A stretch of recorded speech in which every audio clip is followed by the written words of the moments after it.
ہدیہ درود و سلام عرض کرنے کے بعد دعا ہے رب کائنات ہم سب کا یہاں مل بیٹھنا اپنی بارگاہ میں قبول و منظور فرمائے۔ حاضرین محترم، آج جمادی الثانی کی 24 تاریخ ہے اور اس ماہ مبارک کی 22 تاریخ کو امیر المؤمنین خلیفۃ المسلمین خلیفہ اول خلیفہ بلا فصل حضرت سیدنا صدیق اکبر رضی اللہ تعالی عنہ آپ کا عرس مبارک منایا جاتا ہے، اور ہم اس ماہ مبارک میں پہلے تقریباً 3 جمعے آپ کی فضیلت اور شان کے حوالے سے بیان کر چکے ہیں۔ آج کے جمعۃ المبارک کے موقع پر بھی انشاءاللہ آپ کے حوالے سے چند باتیں عرض کروں گا۔ دعا ہے رب کائنات مجھے حق اور سچ عرض کرنے کی توفیق عطا فرمائے۔ حاضرین محترم، جناب سیدنا صدیق اکبر رضی اللہ تعالی عنہ آپ وہ خوش نصیب شخصیت ہیں کہ جن کو اللہ رب العزت نے حضور کی معیت عطا فرمائی۔ آپ اپنی زندگی کے اکثر لمحات میں حضور علیہ السلام کے قریب رہے، حضور کے ساتھی اور حضور کے رفیق رہے۔ جناب سیدنا صدیق اکبر رضی اللہ تعالیٰ عنہ آپ کی جوانی دیکھیں تو جوانی میں بھی آپ حضور علیہ السلام کے ساتھ رہے۔ اعلان نبوت سے قبل بھی آپ حضور کے ساتھی تھے، اعلان نبوت کے بعد بھی آپ حضور علیہ السلام کے ساتھی رہے۔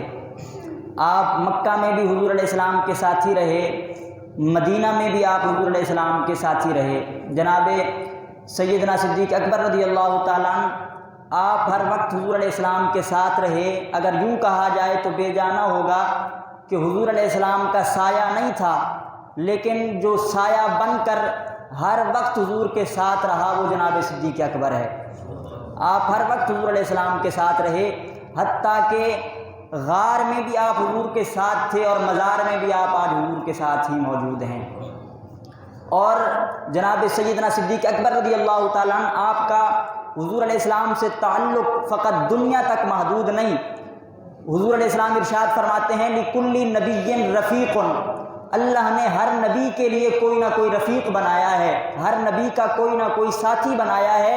حضور فرماتے ہیں ہر نبی کا اللہ نے ساتھی بنایا، اور پھر فرماتے ہیں وَرَفِيقِي فِي الْجَنَّةِ ابو بکر، اور اللہ نے جنت میں میرا رفیق حضرت ابو بکر کو بنایا ہے۔ تو یہ جناب سیدنا صدیق اکبر رضی اللہ تعالیٰ عنہ آپ کی شان و عظمت ہے کہ دنیا میں رہے تو حضور علیہ السلام کے ساتھ رہے، اور قیامت کے دن بھی اگر آپ رہیں گے تو حضور علیہ السلام کے ساتھ، کہ حضور فرماتے ہیں جنت میں بھی میرا رفیق اللہ نے صدیق اکبر کو بنایا ہے۔ اس قدر حضور علیہ السلام کے ساتھ آپ کا تعلق تھا۔ شیخ سعدی شیرازی رحمۃ اللہ علیہ آپ بیان فرماتے ہیں کہ حضور علیہ السلام کو جب معراج کروائی گئی اور حضور علیہ السلام آسمانوں پر تشریف لے گئے تو جہاں بھی حضور علیہ السلام جاتے تو جناب جبریل امین حضور کے ساتھ ساتھ ہیں، جناب جبریل امین حضور علیہ السلام کے رفیق ہیں۔ جب سدرہ تک پہنچے اور سدرہ کے بعد حضور علیہ السلام نے جب سفر کرنا چاہا تو فرمایا اے جبریل چلو ہمارے ساتھ، تو جناب جبریل امین عرض کرتے ہیں یا رسول اللہ کہ میں اب آگے نہیں جا سکتا۔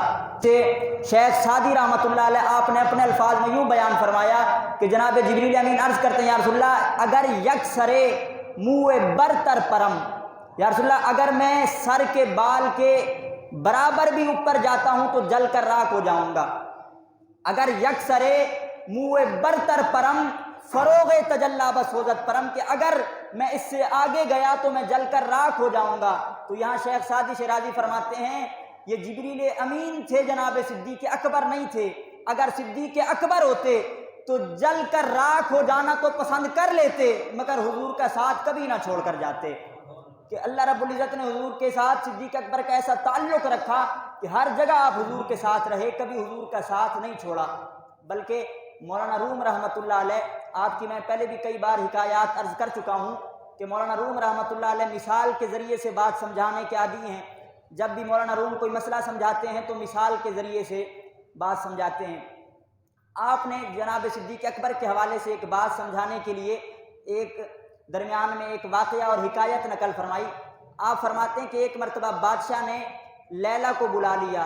جب مجنوں کا قصہ مشہور ہوا تو بادشاہ نے لیلا کو بلایا، اور لیلا کو بلانے کے بعد بادشاہ نے کہا کہ گفت لیلا را خلیفہ کے آنت ہوئی، بادشاہ نے بلایا اور کہا کہ کیا تو وہی ہے کل تو مجنوں شد پریشان و غوی، کیوں تو نے مجنوں کو پریشان کر رکھا ہے، کیوں تو نے اسے بے چین کر رکھا ہے؟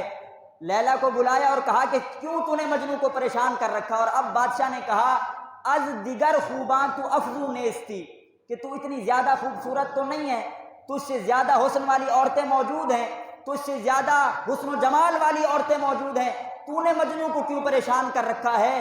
تو یہاں مولانا روم لکھتے ہیں کہ لیلا نے کہا خامش کہ تو مجنوں نیستی، کہا چپ ہو جا کہ تو مجنوں نہیں ہے، اگر لیلا کا حسن دیکھنا ہے تو پھر مجنوں کی آنکھ چاہیے، اگر لیلا کا حسن دیکھنا ہے تو مجنوں کی آنکھ چاہیے۔ مولانا روم فرماتے ہیں بلا تمثیل و بلا تشبیہ، جس طرح لیلا کا حسن دیکھنے کے لیے مجنوں کی آنکھ درکار ہے، اسی طرح اگر محبوب مکرم کا حسن دیکھنا ہے تو صدیق اکبر کی آنکھ چاہیے، کیونکہ اگر حضور علیہ السلام کو دیکھا ہے تو جناب صدیق اکبر نے دیکھا ہے، اور ایسے دیکھا ہے جیسے دیکھنے کا حق ہے کہ ہر وقت حضور علیہ السلام کے ساتھ رہے۔ سفر میں بھی حضور کے ساتھی صدیق اکبر تھے، حضر میں بھی ساتھی صدیق اکبر تھے، الغرض مکہ میں مدینہ میں ہر جگہ حضور کے ساتھ رہے، غار میں بھی حضور کے ساتھ رہے، مزار میں بھی حضور کے ساتھ رہے، اس قدر آپ حضور علیہ السلام کی معیت میں رہے۔ مجھے یہاں عبدالستار خان نیازی مرحوم رحمۃ اللہ علیہ آپ کا ایک شعر یاد آ رہا ہے، آپ نے ایک بڑا پیارا شعر لکھا، آپ توجہ کے ساتھ اس شعر کو سماعت فرمائیں گے۔ عبدالستار نیازی فرماتے ہیں، آپ پنجابی زبان میں شعر لکھتے ہیں، آپ فرماتے ہیں کہ ایہو صدا سوچ دا معیار ہونا چاہیدا، اللہ دے حبیب نال پیار ہونا چاہیدا۔ ذرا بولیے سارے سبحان اللہ۔ آپ فرماتے ہیں کہ ایہو صدا سوچ دا معیار ہونا چاہیدا، اللہ دے حبیب نال پیار ہونا چاہیدا، سانو یار غار نے اے دسیا اے دوستو، سانو یار غار نے اے دسیا اے دوستو، سب کچھ سونے تے نثار ہونا چاہیدا، سانو یار غار نے اے دسیا اے دوستو، سب کچھ سونے تے نثار ہونا چاہیدا۔ اور پھر فرماتے ہیں حضرت صدیق دے اے دل دی تمنا سی، حضرت صدیق دے اے دل دی تمنا سی، یار دے مزار نل مزار ہونا چاہیدا، کہ یار دے مزار نل مزار ہونا چاہیدا۔ یہ جناب صدیق اکبر کی تمنا تھی، اور اللہ نے پھر وہ تمنا قبول بھی فرمائی کہ آج حضور علیہ السلام جہاں جلوہ گر ہیں، حضور کے ساتھ صدیق اکبر بھی موجود ہیں۔ آپ دنیا میں بھی حضور کے ساتھی رہے، آج بھی حضور کے ساتھی ہیں، اور قیامت کے دن بھی حضور فرماتے ہیں کہ جنت میں میرا رفیق ابو بکر ہوگا۔ یہ حضور علیہ السلام کے ساتھ صدیق اکبر کا تعلق تھا۔ حاضرین محترم، جناب علی المرتضیٰ رضی اللہ تعالیٰ عنہ، جناب علی المرتضیٰ فرماتے ہیں، آپ خطاب فرما رہے تھے، جناب علی المرتضیٰ سامنے سامعین موجود تھے، آپ نے اپنے سامعین سے خطاب کرتے ہوئے فرمایا کہ ایک بار مکہ میں کفار قریش نے حضور علیہ السلام کو گھیر لیا، حضور علیہ السلام کو کفار قریش نے گھیر لیا، اور گھیرنے کے بعد کچھ حضور علیہ السلام کو تانا دینے لگے، کچھ حضور علیہ السلام سے دست درازی کرنے لگے، کچھ حضور علیہ السلام کو تکلیف پہنچانے لگے۔ تو جب کفار قریش حضور کو تکلیف دے رہے تھے تو علی المرتضیٰ فرماتے ہیں سب سے پہلے جس نے آ کر حضور کا دفاع فرمایا وہ صدیق اکبر رضی اللہ تعالیٰ عنہ تھے۔ سب سے پہلے صدیق اکبر آئے، آپ نے آ کر حضور کا دفاع کیا، آپ نے کفار قریش کو ہٹایا، اور حضور علیہ السلام کا دفاع کرنے کے بعد آپ نے کفار قریش سے فرمایا کہ تم اس شخص کو اس لیے قتل کرنا چاہتے ہو کہ اس کا دعویٰ ہے کہ میرا رب اللہ ہے، فقط محبوب مکرم کا دعویٰ یہ ہے کہ میرا رب اللہ ہے، اور تم اس وجہ سے حضور علیہ السلام کے دشمن بن چکے ہو۔ تو جب یہ بات جناب علی المرتضیٰ بیان فرمانے لگے تو جناب علی المرتضیٰ کی چشمان مبارک سے اشک جاری ہو گئے۔ جناب علی المرتضیٰ رضی اللہ تعالیٰ عنہ آپ کی آنکھوں سے اشک جاری تھے، اور جناب علی المرتضیٰ اپنے سامعین سے فرماتے ہیں کہ یہ بتاؤ صدیق اکبر اعلیٰ ہیں یا پھر آل فرعون کا مومن اعلیٰ ہے؟ یعنی اعلیٰ کون ہے، صدیق اکبر اعلیٰ ہیں یا آل فرعون کا مومن اعلیٰ ہے؟ اب یہ بات سمجھنے کے لیے پہلے سمجھنا ضروری ہے کہ آل فرعون کا مومن کون تھا جس کے ساتھ جناب علی المرتضیٰ صدیق اکبر کا موازنہ فرمانا چاہتے ہیں۔ تو اب دیکھنا یہ ہے کہ آل فرعون کا مومن کون تھا۔ اس کے حوالے سے آتا ہے کہ آل فرعون کا ایک شخص تھا جو کہ رہا فرعونیوں کے ساتھ، لیکن دل ہی دل میں جناب موسیٰ کا کلمہ پڑھ لیا، دل ہی دل میں جناب موسیٰ علیہ السلام پر ایمان لے آیا، لیکن کبھی اپنے ایمان کو ظاہر نہیں کیا۔ اور جب فرعونیوں نے جناب موسیٰ علیہ السلام کو قتل کرنے کی کوشش کی، جناب موسیٰ علیہ السلام کو قتل کرنے کی سازش کی، تو اس وقت آل فرعون کا جو مومن تھا اس نے اپنا ایمان ظاہر تو نہیں کیا، لیکن اس نے فرعونیوں کو روکا۔ اس نے کہا کہ تم کیوں قتل کرنا چاہتے ہو؟ اپنے ایمان کو چھپاتے ہوئے اس نے فرعونیوں کو روکنے کی کوشش کی، جسے اللہ رب العزت نے قرآن میں بیان فرمایا کہ آل فرعون کے مومن نے کیا کہا، قال رجل مؤمن من آل فرعون، کہ آل فرعون کا جو مومن تھا، یکتم ایمانہ، جس نے اپنے ایمان کو چھپا رکھا تھا، اس نے فرعونیوں سے کہا اتقتلون رجلا ان یقول ربی اللہ، کہ تم ایسے شخص کو قتل کرنا چاہتے ہو کہ جو کہتا ہے میرا رب اللہ ہے۔ کہ اس نے جناب موسیٰ علیہ السلام کا وہاں دفاع کیا، اگرچہ اپنے ایمان کو چھپائے رکھا لیکن دفاع کیا۔ تو اب جہاں علی المرتضیٰ فرماتے ہیں بتاؤ آل فرعون کا مومن اعلیٰ ہے یا صدیق اکبر اعلیٰ ہیں؟ آپ نے فرمایا بتاؤ کہ اعلیٰ کون ہے؟ تو سارے سامعین خاموش رہے۔ اب جناب علی المرتضیٰ رضی اللہ تعالیٰ عنہ صدیق اکبر کی شان کو بیان فرماتے ہیں۔ آپ فرماتے ہیں کہ آل فرعون کے مومن کے 1000 لمحات صدیق اکبر کے ایک لمحے کا مقابلہ نہیں کر سکتے۔ آل فرعون کے مومن کے 1000 لمحے ایک طرف ہیں اور صدیق اکبر کا ایک لمحہ ایک طرف ہے۔ یہ جناب صدیق اکبر کی شان ہے۔ آپ نے فرمایا کہ اس کے 1000 لمحے ایک طرف ہیں اور صدیق اکبر کا ایک لمحہ ایک طرف ہے۔ فرماتے اس لیے کہ آل فرعون کا مومن اپنا ایمان چھپا کے رکھتا تھا، صدیق اکبر نے اپنے ایمان کا اعلانیہ اظہار فرمایا ہے۔ صدیق اکبر نے ایمان کو چھپا کر نہیں رکھا۔ یہ جناب صدیق اکبر رضی اللہ تعالیٰ عنہ آپ کی شان ہے۔ جناب فاروق اعظم رضی اللہ تعالیٰ عنہ، آپ کے حوالے سے آتا ہے کہ کسی نے جناب فاروق اعظم رضی اللہ تعالیٰ عنہ سے آ کر فرمایا کہ اے عمر تیرے جیسا کوئی نہیں ہے، اے عمر میں نے آپ جیسا نہیں دیکھا آج تک۔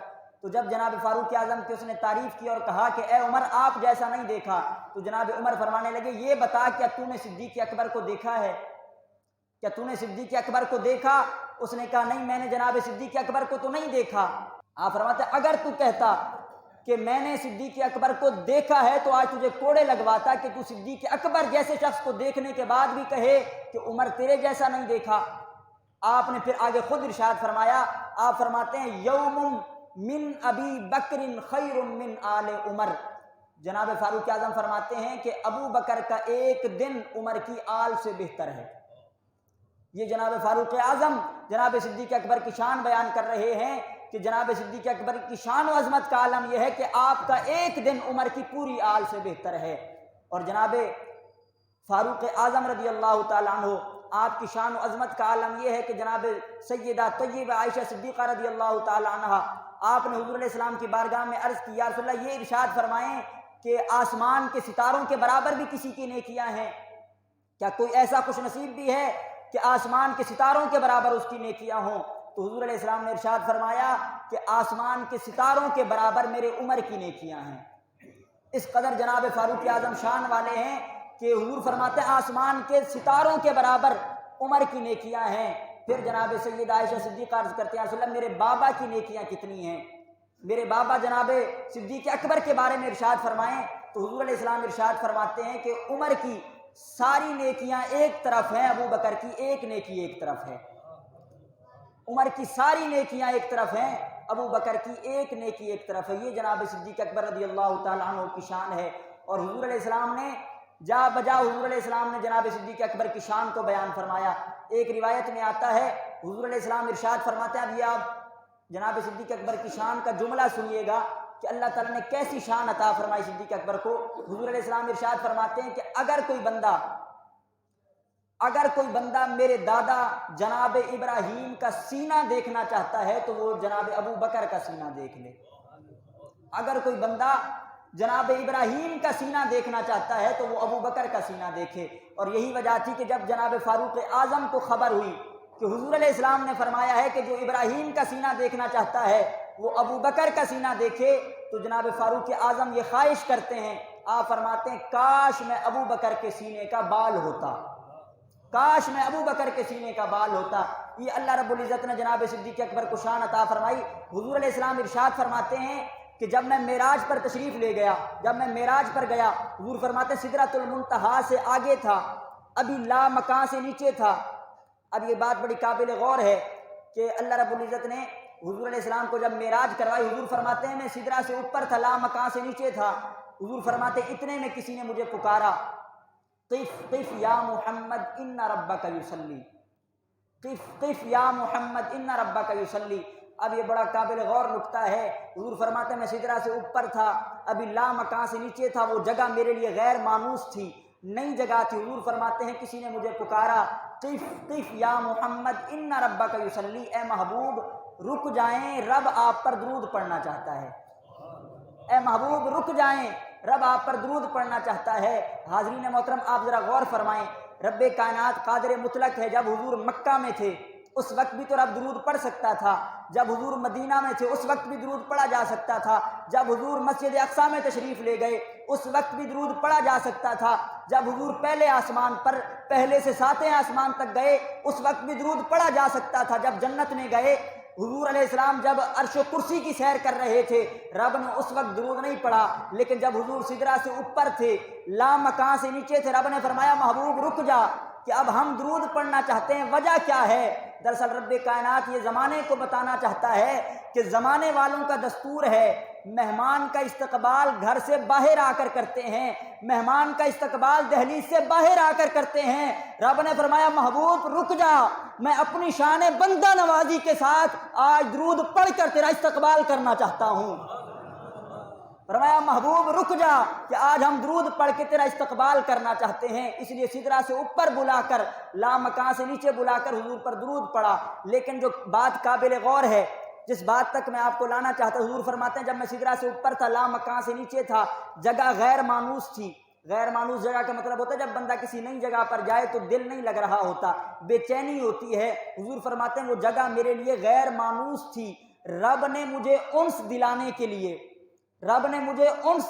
کے لیے کلام فرمایا اور فرمایا قف قف یا محمد ان ربک یصلی، ٹھہر جا محبوب ہم تجھ پر درود پڑھنا چاہتے ہیں۔ حضور فرماتے ہیں رب نے جو مجھے انس دلانے کے لیے کلام فرمایا، کلام خدا کا تھا، لہجہ صدیق اکبر کا تھا، لہجہ صدیق اکبر کا تھا۔ رب نے جس کے لہجے میں حضور سے خطاب فرمایا وہ لہجہ صدیق اکبر کا تھا، کیونکہ رب کائنات نے محبوب کو انس دلانا تھا، اور رب جانتا ہے محبوب کو سب سے زیادہ محبت ہے تو صدیق اکبر سے ہے، اس لیے رب نے صدیق اکبر کے لہجے میں محبوب سے خطاب فرمایا۔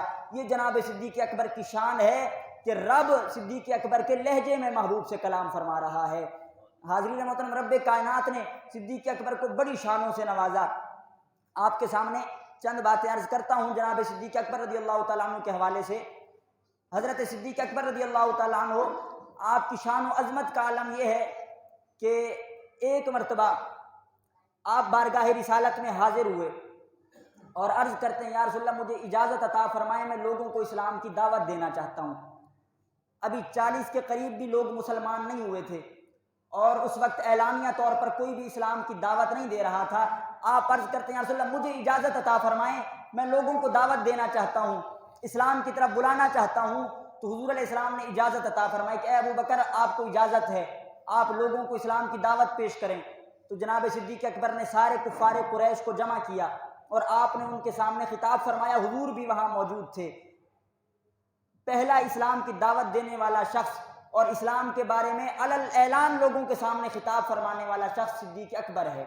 سب سے پہلے آپ نے خطاب فرمایا اور آپ نے خطاب کرتے ہوئے جب لوگوں کو اسلام کی طرف بلایا، رب کی توحید کی طرف بلایا، حضور علیہ السلام کی رسالت کی طرف بلایا، تو لوگوں نے آپ کو وہیں تکلیف دینا شروع کر دی۔ کفار قریش کھڑے ہو گئے، جناب صدیق اکبر کو مارنا شروع کر دیا، اس قدر مارا گیا۔ حاضرین محترم آپ ذرا غور کریں گے اس بات پر کہ جناب صدیق اکبر کو اس قدر مارا گیا کہ پورا جسم زخمی ہو گیا، اس قدر مارا گیا کہ آپ کا چہرہ زخمی ہو گیا، اور اتنا چہرہ زخمی ہو گیا تھا کہ چہرہ پہچاننے میں نہیں آ رہا تھا، اس قدر چہرہ زخمی ہو چکا ہے۔ لیکن جناب صدیق اکبر جب زخموں سے چور ہو جاتے ہیں تو آپ وہیں بے ہوش ہو گئے۔ بے ہوش ہونے کے بعد جناب صدیق اکبر کو گھر والے خاندان والے اٹھا کر لے جاتے ہیں، اور جب جناب صدیق اکبر کو ہوش آتا ہے، اب یہ بات قابل غور ہے کہ پورا خاندان جمع ہے، جسم زخموں سے چور ہے، چہرہ زخمی ہو چکا ہے کہ شناخت نہیں ہو رہی کہ یہ چہرہ کس کا ہے، یہ شخص کون ہے۔ اس قدر زخمی حالت میں ہونے کے باوجود جب ہوش آیا تو پہلا لفظ یہی کہتے ہیں کہ مجھے بتاؤ میرے محبوب کس حالت میں ہیں۔ آپ فرماتے مجھے بتاؤ میرے محبوب کس حال میں ہیں؟ جناب سیدنا صدیق اکبر کے یہ جملے کہنے کی دیر تھی، خاندان والے چھوڑ کر چلے گئے۔ کہا جس کی خاطر تجھے اتنی تکلیف دی گئی، جس کی خاطر تجھ پر اتنا ظلم کیا گیا، ابھی بھی اسی کا نام لیتا ہے۔ خاندان والے چھوڑ کر چلے گئے۔ والدہ آ گئی، والدہ نے کہا کہ اے میرے بیٹے تو زخمی ہو چکا ہے، تیرا جسم زخموں سے چور ہے، تیرے لیے کچھ کھانے کو لاؤں، کچھ پینے کو لاؤں؟ تو جناب صدیق اکبر فرماتے ہیں میں اس وقت تک کچھ نہیں کھاؤں گا جب تک مجھے یہ خبر نہ مل جائے کہ میرے محبوب کس حالت میں ہیں۔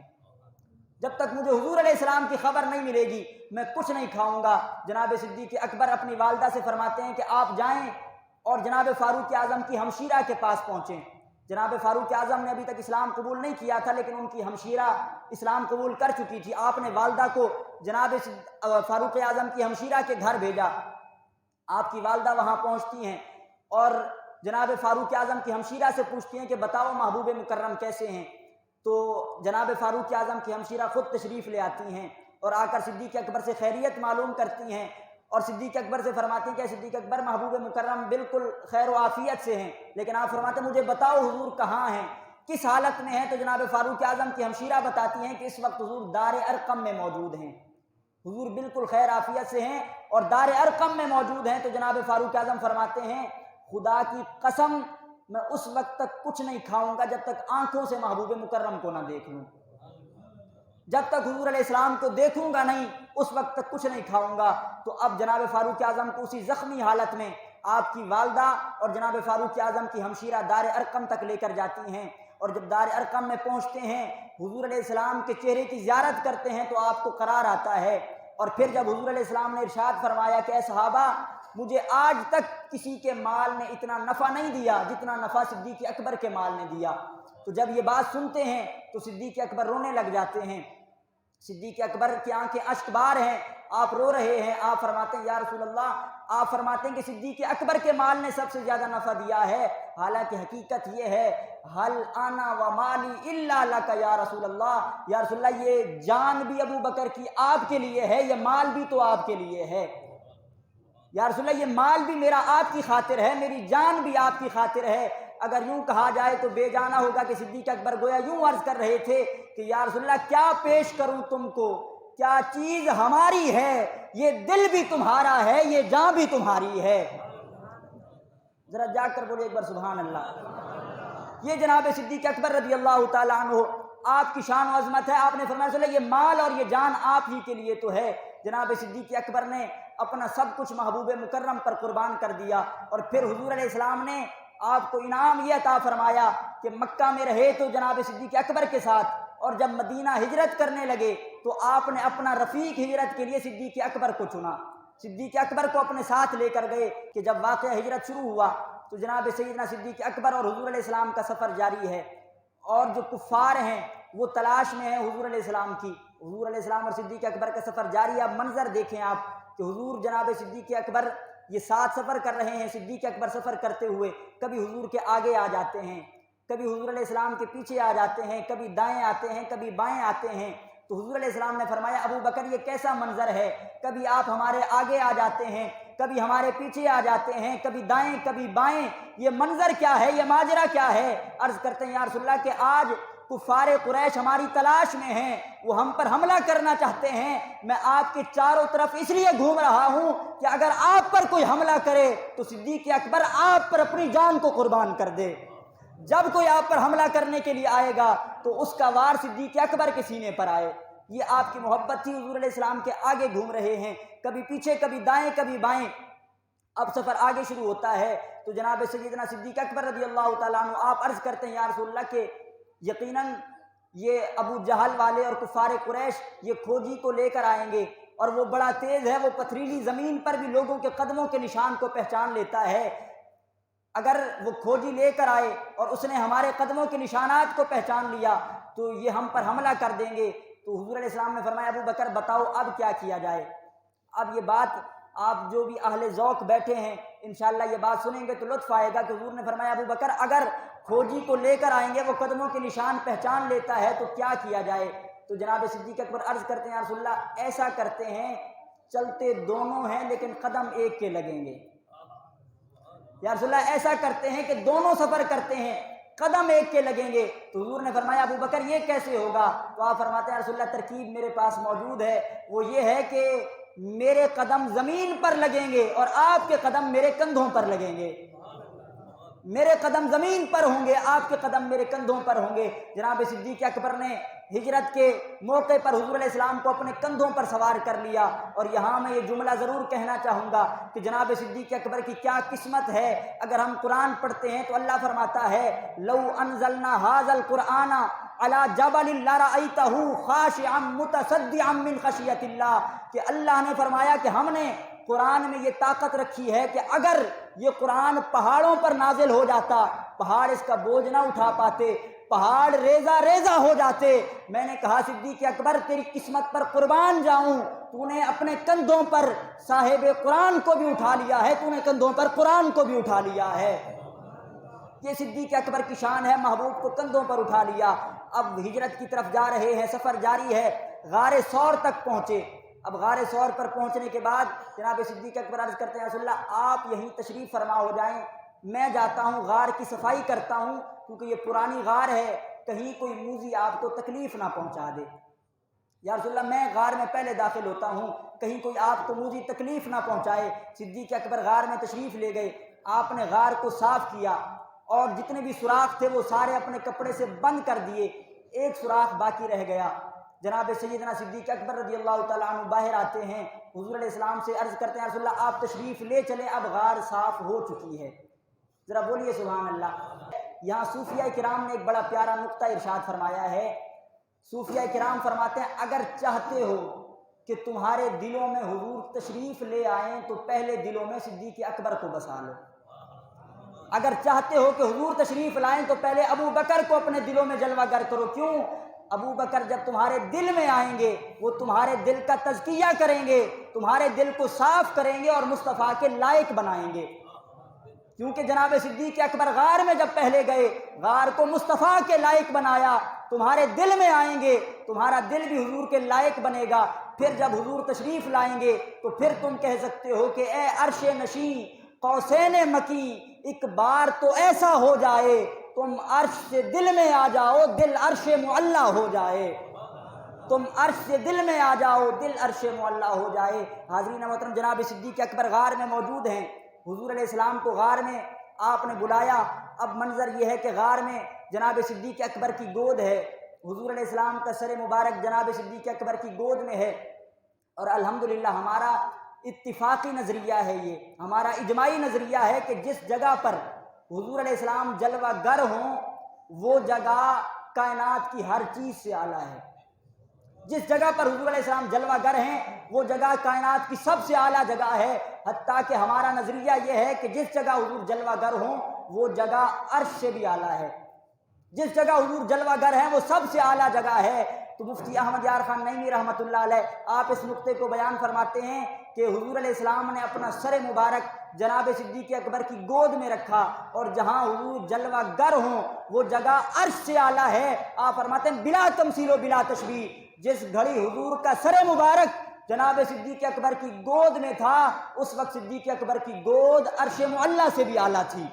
اس وقت جناب صدیق اکبر کی گود کائنات میں سب سے اعلیٰ تھی۔ اب جناب صدیق اکبر آپ کی گود میں حضور علیہ السلام کا سر مبارک ہے، ایک سوراخ باقی رہ گیا، آپ نے اپنی ایڑی اس سوراخ پر رکھ دی اور حضور علیہ السلام کی زیارت کر رہے ہیں، حضور علیہ السلام کے چہرے انور کو تک رہے ہیں۔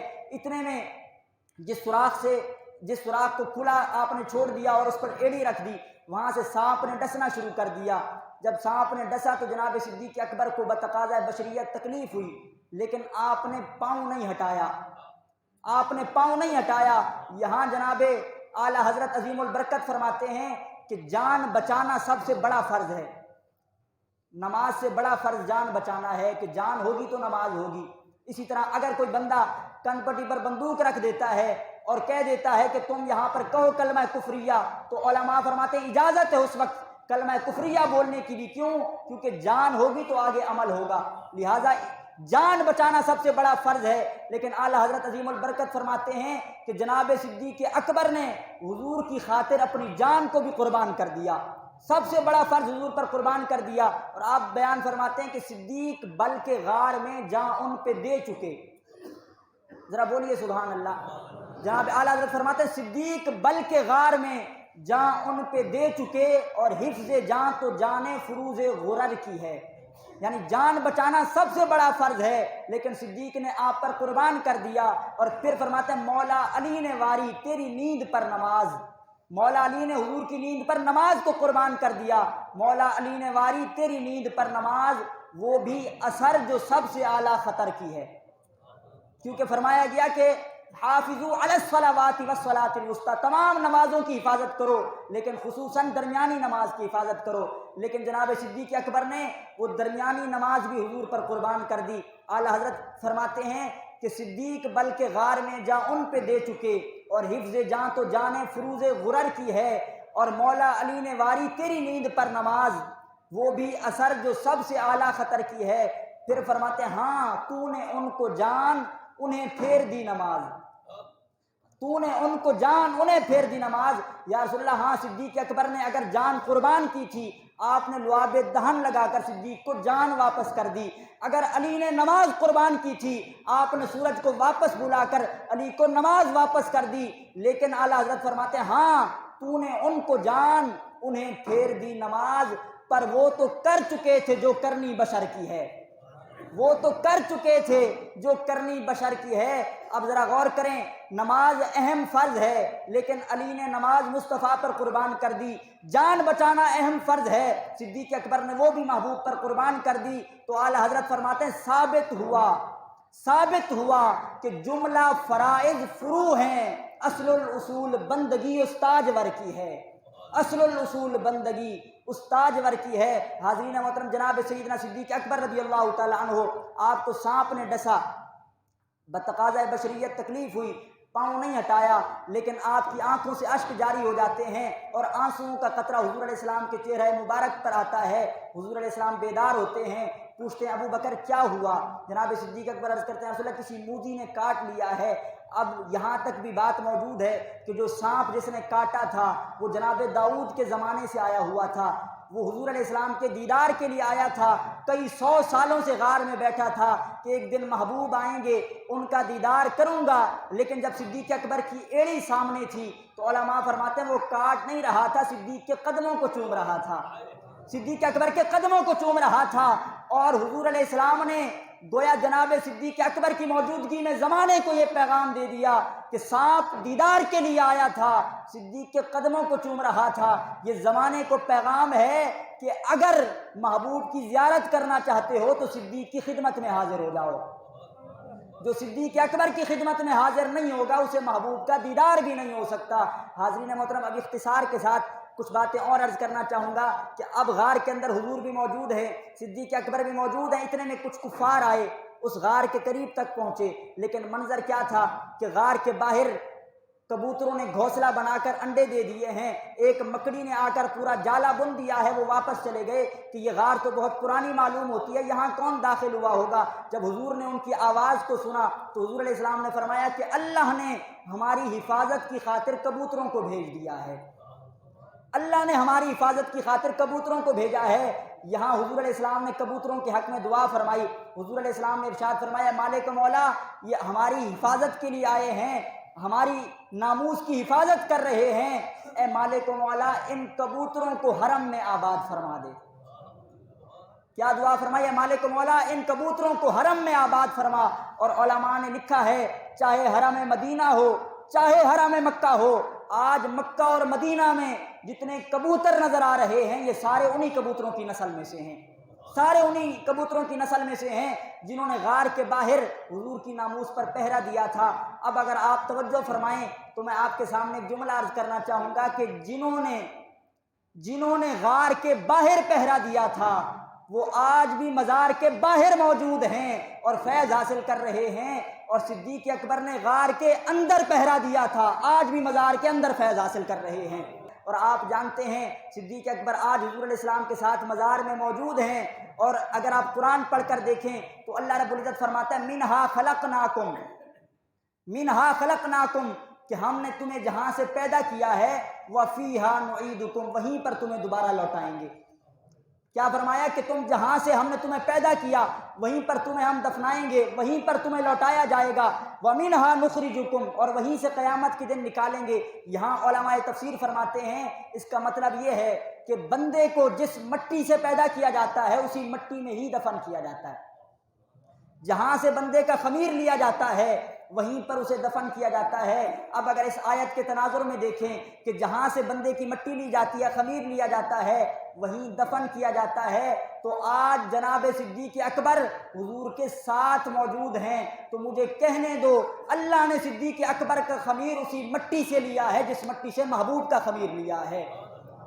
اللہ رب العزت نے جس مٹی سے محبوب مکرم کا خمیر لیا اسی مٹی سے جناب صدیق اکبر کا خمیر لیا گیا، اور جناب صدیق اکبر نے آخری وقت میں جناب علی المرتضیٰ کو بلایا اور فرمایا اے علی، میری خواہش یہ ہے کہ جن ہاتھوں سے تم نے محبوب مکرم کو غسل دیا تھا مجھے انہی ہاتھوں سے غسل دو۔ اے علی میری خواہش یہ ہے جس برتن سے حضور کو غسل دیا تھا اسی برتن سے مجھے غسل دو۔ اور پھر فرماتے ہیں جب مجھے غسل دے دو، جب کفن پہنا دو، تو پھر تم نے مجھے دفن نہیں کرنا بلکہ مجھے محبوب کی بارگاہ میں پیش کر دینا ہے، مجھے محبوب کی بارگاہ میں پیش کر دینا اور عرض کرنا یا رسول اللہ آپ کا غلام آیا ہے، اگر اجازت ہو تو آپ کی بارگاہ میں پیش کر دیتے ہیں، اگر اجازت نہ ملے تو پھر جنت البقیع میں لے جانا۔ جناب صدیق اکبر کی وصیت کے مطابق آپ کو غسل دیا گیا، کفن دیا گیا اور حضور علیہ السلام کی بارگاہ میں پیش کیا گیا کہ یا رسول اللہ آپ کا غلام حاضر ہے، حکم فرمائیں، ہیں آپ کی بارگاہ میں پیش کرتے ہیں ورنہ جنت البقیع میں لے جائیں گے۔ حضور کی بارگاہ میں ابھی صدیق اکبر کو پیش کیا گیا، روضہ رسول کا دروازہ کھلتا ہے اور آواز آتی ہے ادخلوا الحبیب الی الحبیب، یار کو یار کے ساتھ ملا دو، یار کو یار کے ساتھ ملا دو۔ اور میں یہاں آخر میں پھر وہی بات کرنا چاہوں گا کہ عبدالستار خان نیازی مرحوم نے جو بتایا، آپ فرماتے ہیں کہ ایہو صدا سوچ دا معیار ہونا چاہیے دا، ذرا بولیے سبحان اللہ۔ اس پر گفتگو ختم ہو جائے اور میں پہلے دعا کر دیتا ہوں کہ اللہ رب العزت جناب سیدنا صدیق اکبر کا صدقہ ہم تمام کو حضور کی محبت عطا فرمائے، ذرا بولیے ایک بار سبحان اللہ۔ عبدالستار خان نیازی مرحوم فرماتے ہیں کہ ایہو صدا سوچ دا معیار ہونا چاہیے دا، اللہ دے حبیب نال پیار ہونا چاہیے دا، تے سانو یار غار نے اے دسی آئے دوستو سب کچھ سونے تے نثار ہونا چاہیے دا، تے حضرت صدیق دے اے دل دی تمنا سی، حضرت صدیق دے اے دل دی تمنا سی، یار دے مزار نل مزار ہونا چاہیے دا۔